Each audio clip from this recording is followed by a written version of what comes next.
ಒಂದು ಸಣ್ಣ ತಪ್ಪು, ಆದರೆ ಅದರ ಪರಿಣಾಮ ಸಂಪೂರ್ಣ ಜೀವನವೇ ಅಸ್ತವ್ಯಸ್ತವಾಗುವುದು. ನೀವು ಚಿಕ್ಕವರಿದ್ದಾಗ ಯಾರಾದರೂ ನಿಮ್ಮನ್ನು ತಪ್ಪಾಗಿ ಅರ್ಥ ಮಾಡಿಕೊಂಡ ಕ್ಷಣ ನೆನಪಿದೆಯೇ? ನಿಮ್ಮ ಸೈಡ್ ಕೇಳದೆ ನಿಮ್ಮ ಬಗ್ಗೆ ಜಡ್ಜ್ ಮಾಡಿದ ಸಂದರ್ಭ ನೆನಪಿದೆಯೇ? ಇಲ್ಲಿ ಅಂಥದ್ದೇ ಒಂದು ಸಂದರ್ಭದ ಬಗ್ಗೆ ಹೇಳ್ತೇನೆ, ಬನ್ನಿ.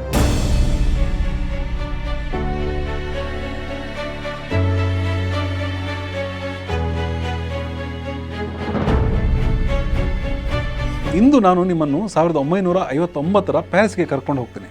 ಫ್ರಾನ್ಸ್ನಲ್ಲಿ ಹುಟ್ಟಿದ ಹೊಸ ಅಲೆಯ cinema French new wave cinema ಸದ್ದು ಮಾಡುತ್ತಿದ್ದ ಸಮಯ ಅದು. ಆಗ ಬಂತು ಈ ಸಿನಿಮಾ, ಫ್ರಾಂಕ್ವಾ ಟ್ರೂಫೋ ನಿರ್ದೇಶನದ ದ 400 ಬ್ಲೋಸ್.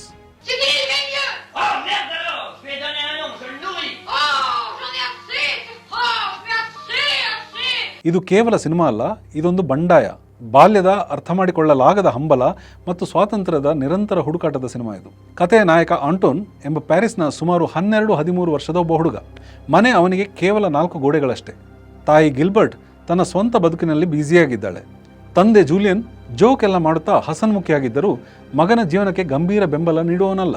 ಇಬ್ಬರು ತಮ್ಮ ತಮ್ಮ ಲೋಕದಲ್ಲಿ ಅಷ್ಟು ಬ್ಯುಸಿಯಾಗಿರುವುದರಿಂದ ಮಗನ ಭಾವನೆಗಳನ್ನು ಗಮನಿಸುವ ಸಮಯವೇ ಅವರಿಗಿಲ್ಲ. ಶಾಲೆಯಲ್ಲೂ ವಿಶೇಷ ಏನಿಲ್ಲ. ಶಿಕ್ಷಕರು ಸ್ಟ್ರಿಕ್ಟ್ ಆಗಿರ್ತಾರೆ.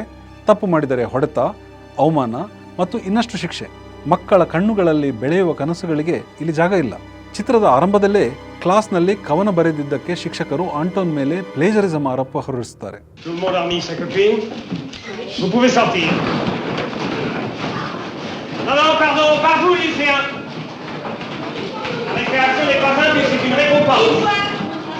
ಎಲ್ಲರ ಮುಂದೆ ಅವನನ್ನು ಅವಮಾನ ಮಾಡುತ್ತಾರೆ. ಆ ಕ್ಷಣವೇ ಅವನ ಮನಸ್ಸಿನಲ್ಲಿ ನಾನು ತಪ್ಪುಗಾರ ಎಂಬ ಲೇಬಲ್ ಮೊದಲ ಬಾರಿಗೆ ಗಾಢವಾಗಿ ಉಳಿದು ಬಿಡುತ್ತದೆ. ಅವನಿಗೆ ಆಶ್ರಯವಾಗಿರುವ ಏಕೈಕ ವ್ಯಕ್ತಿ ಎಂದರೆ ಹತ್ತಿರದ ಗೆಳೆಯ ರೆನೆ. ಇವರಿಬ್ಬರೂ ಒಟ್ಟಿಗೆ ಶಾಲೆಗೆ ಬಂಕ್ ಹೊಡೆದು ಚಿತ್ರಮಂದಿರಕ್ಕೆ ಹೋಗಿ ಪ್ಯಾರಿಸ್ನ ಬೀದಿಗಳಲ್ಲಿ ಅಲೆದಾಡುತ್ತಾರೆ. ಬದುಕಿನ ನಿಯಮಗಳ ಗಡಿಗಳನ್ನು ತಳ್ಳಿ ಬಿಡುವುದು ಇವರ ದಿನನಿತ್ಯದ ಆಟವಾಗುತ್ತದೆ. ಮನೆಯ ಪರಿಸ್ಥಿತಿ ದಿನೇ ದಿನೇ ಹದಗೆಡುತ್ತಾ ಇರುತ್ತದೆ. ತಾಯಿ ತನ್ನ ಅಫೇರ್ನಲ್ಲಿ ತೊಡಗಿಕೊಂಡಿದ್ದಾಳೆ. ತಂದೆಗೆ ಮಗನ ಮನಸ್ಸು ಓದಿಕೊಳ್ಳುವ ಕಾಳಜಿ ಇಲ್ಲ. ಇಂಥ ಸಂದರ್ಭದಲ್ಲೇ ಒಂದು ದಿನ ಆಂಟೋನ್ ಮತ್ತು ರೆನೆ ಟೈಪ್ ರೈಟರ್ ಕದ್ದುಕೊಂಡು ಹೋಗುವ ಯೋಚನೆ ರೂಪಿಸ್ತಾರೆ. ಆದರೆ ಪ್ಲಾನ್ ವಿಫಲವಾಗಿ ಅವರು ಸಿಕ್ಕಿ ಬೀಳ್ತಾರೆ.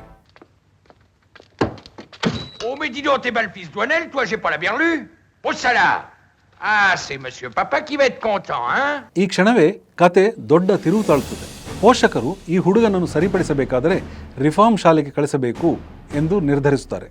ಹೀಗಾಗಿ ಅವನು ಒಂದು ರೀತಿಯ ಬಂಧನ, ನಿಯಮ ಮತ್ತು ಕಟ್ಟುಪಾಡುಗಳ ಜಗತ್ತಿಗೆ ನೂಕಲ್ಪಡುತ್ತಾನೆ. ಅಲ್ಲಿ ಸ್ವಾತಂತ್ರ್ಯಕ್ಕೆ ಅವಕಾಶವಿಲ್ಲ. ಆಂಟೋನ್ ಹೃದಯದಲ್ಲಿ ಒಂದೇ ಯೋಚನೆ, ಅಲ್ಲಿಂದ ಪಾರಾಗುವುದು ಹೇಗೆ ಅಂತ.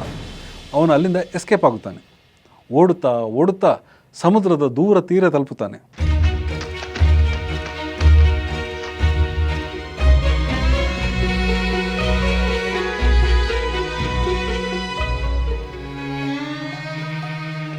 ಕೊನೆಯ ದೃಶ್ಯದಲ್ಲಿ ಅವನು ನೀರಿನ ಅಂಚಿನಲ್ಲಿ ನಿಂತು ಉಸಿರಾಡುತ್ತಾ ಕ್ಯಾಮೆರಾಕ್ಕೆ ನೇರವಾಗಿ ನೋಡುತ್ತಾನೆ.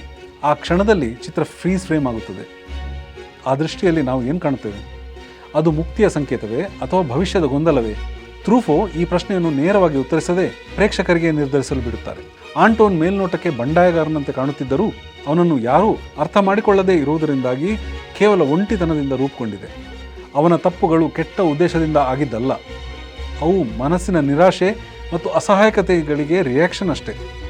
ತಾನು ಯಾರಿಗೂ ಅಗತ್ಯವಿಲ್ಲ ಎಂಬ ಭಾವನೆ ಅವನ ನಡೆ ನುಡಿಗಳಲ್ಲಿ ರೆಬೆಲ್ ರೂಪ ತಾಳುತ್ತದೆ.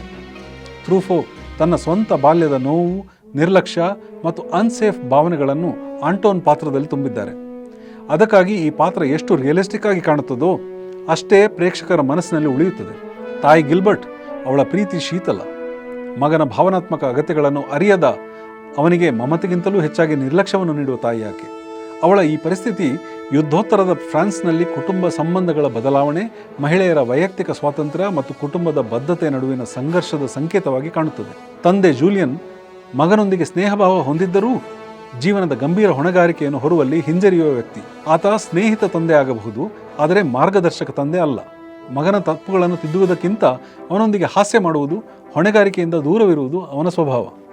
ರೆನೆ ಸ್ನೇಹಿತ, ಆಂಟೋನ್ಗೆ ಸ್ವಾತಂತ್ರ್ಯದ ಬಾಗಿಲು ತೆರೆಯುವನಂತೆ ಕಾಣುವವನು. ಆದರೆ ಈ ಬಾಗಿಲು ಸುರಕ್ಷಿತ ಮಾರ್ಗಕ್ಕೆ ತೆರೆಯುವುದಿಲ್ಲ. ಬದಲಿಗೆ ಅದು ಅಪಾಯ, ಸಾಹಸ ಮತ್ತು ರೂಲ್ ಬ್ರೇಕಿಂಗ್ ದಾರಿಯತ್ತ ತೆರೆಯುತ್ತದೆ. ರೆನೆ ಸ್ನೇಹವು ಆಂಟೋಗೆ ಒಡನಾಟದ ಖುಷಿ ಕೊಡುತ್ತದೆ, ಆದರೆ ಅದೇ ಸಮಯದಲ್ಲಿ ಅವನನ್ನು ಸಮಾಜದ ಕಣ್ಣುಗಳಲ್ಲಿ ಪ್ರಾಬ್ಲಮ್ಯಾಟಿಕ್ ಚೈಲ್ಡ್ನಂತೆ ಕಾಣಿಸಲು ಕಾರಣವಾಗುತ್ತದೆ. 1950ರ ದಶಕದ ಕೊನೆಯಲ್ಲಿ ಫ್ರಾನ್ಸ್ನ ಯುವ ನಿರ್ದೇಶಕರ ಒಂದು ಪೀಳಿಗೆಯು ಸಿನಿಮಾವನ್ನು ಕೇವಲ ಮನರಂಜನೆಯ ಮಾಧ್ಯಮವನ್ನಾಗಿ ನೋಡುವುದನ್ನು ಬಿಟ್ಟು ಅದನ್ನು ಒಂದು ಪುಸ್ತಕ ಬರೆಯುವಂತೆ ವೈಯಕ್ತಿಕ ಧ್ವನಿಯಲ್ಲಿ ಕಥೆ ಹೇಳುವ ಕಲೆಯಾಗಿ ನೋಡೋಕೆ ಶುರು ಮಾಡಿದರು. ಈ ಚಳುವಳಿಗೆ ಫ್ರೆಂಚ್ ನ್ಯೂ ವೇವ್ ಸಿನಿಮಾದ ಉಗಮ. ಅದರ ತತ್ವಗಳು ಸರಳವಾದರೂ ಕ್ರಾಂತಿಕಾರಿಯಾಗಿದ್ದವು. ಕಡಿಮೆ ಬಜೆಟ್ನಲ್ಲಿ ಚಿತ್ರ ನಿರ್ಮಾಣ, ಕೃತಕ ಸೆಟ್ಗಳ ಬದಲಿಗೆ ರಿಯಲ್ ಲೊಕೇಶನ್ನಲ್ಲಿ ಶೂಟಿಂಗ್, ಕಮರ್ಷಿಯಲ್ ಫಾರ್ಮುಲಾಗಳಿಂದ ಮುಕ್ತವಾದ ವೈಯಕ್ತಿಕ ಕಥೆಗಳನ್ನು ಹೇಳುವುದು ಮತ್ತು ನಿರ್ದೇಶಕರ ವೈಯಕ್ತಿಕ ದೃಷ್ಟಿಕೋನವನ್ನು ಧೈರ್ಯವಾಗಿ ಅಭಿವ್ಯಕ್ತಿಸುವುದು. ಫ್ರಾಂಕ್ವಾ ಟ್ರೂಫೋ ಈ ಚಳುವಳಿಯ ಪ್ರಮುಖ ಧ್ವನಿಗಳಲ್ಲಿ ಒಬ್ಬರು. ತಮ್ಮ ಜೀವನದ ಕಹಿ ಅನುಭವಗಳನ್ನು ಸಿನಿಮಾದ ರೂಪದಲ್ಲಿ ಪ್ರೇಕ್ಷಕರ ಮುಂದೆ ಇಟ್ಟರು. ಬಡತನದಲ್ಲಿ ಬೆಳೆದ ಅವರು ಅಸ್ಥಿರ ಕುಟುಂಬ ಮತ್ತು ಶಾಲೆಯಿಂದ ಓಡಿ ಹೋದ ನೆನಪುಗಳನ್ನು ಹೊಂದಿದ್ದರು. ದ 400 ಬ್ಲೋಸ್ ಒಂದು ರೀತಿಯಲ್ಲಿ ಆಟೋಬಯೋಗ್ರಫಿಕಲ್ ಆಗಿದ್ದು, ಬಾಲ್ಯದ ನಿರ್ಲಕ್ಷ್ಯ, ಅರ್ಥ ಮಾಡಿಕೊಳ್ಳಲಾಗದ ಹಂಬಲಗಳು ಮತ್ತು ಸ್ವಾತಂತ್ರ್ಯದ ಪ್ರೀತಿಯನ್ನು ನೈಜವಾಗಿ ಹಿಡಿದಿಟ್ಟಿದೆ.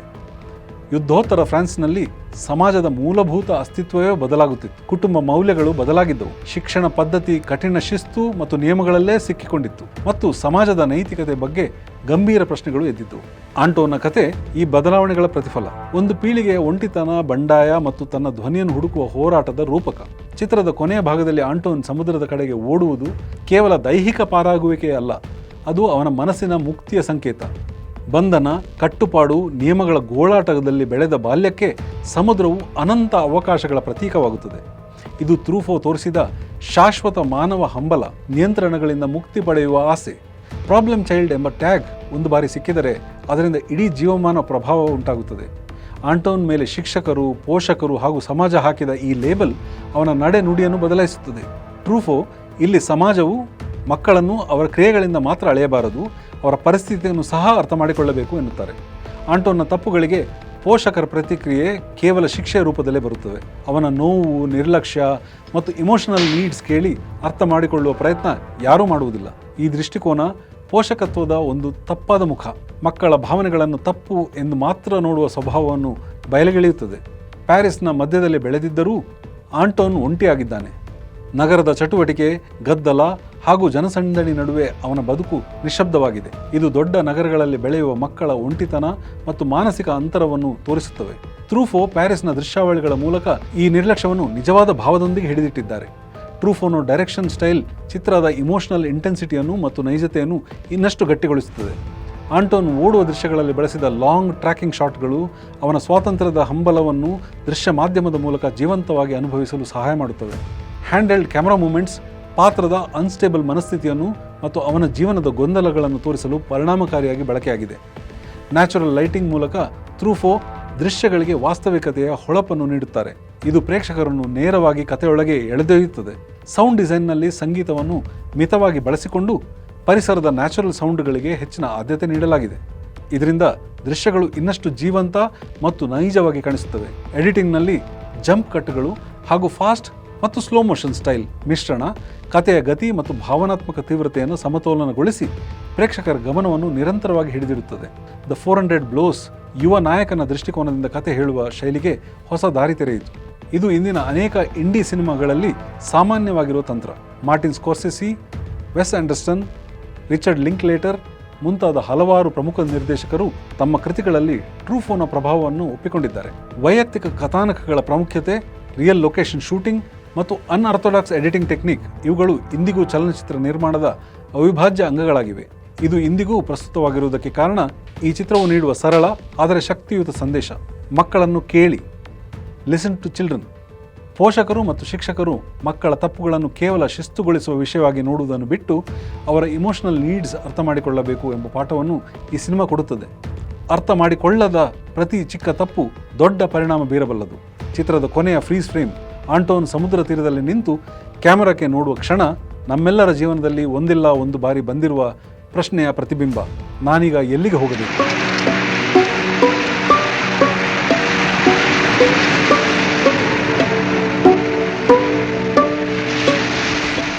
ಆಂಟೋನ ಕತೆ ನಮ್ಮಲ್ಲಿ ಪ್ರತಿಯೊಬ್ಬರಲ್ಲೂ ಅಡಗಿದೆ. ಸ್ವಾತಂತ್ರ್ಯಕ್ಕಾಗಿ ಹಂಬಲಿಸುವ ಮನಸ್ಸು, ಪ್ರೀತಿಗಾಗಿ ಕಾಯುವ ಹೃದಯ ಮತ್ತು ಅರ್ಥ ಮಾಡಿಕೊಳ್ಳಬೇಕೆಂಬ ಆಂತರಿಕ ಆಸೆ ಇವು ಶಾಶ್ವತ.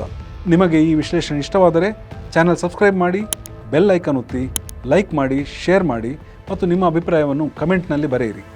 ಮುಂದಿನ ಎಪಿಸೋಡ್ನಲ್ಲಿ ಮತ್ತೊಂದು ಸಿನಿಮಾ ಕ್ಲಾಸಿಕ್ನೊಳಗೆ ಜಾರೋಣ.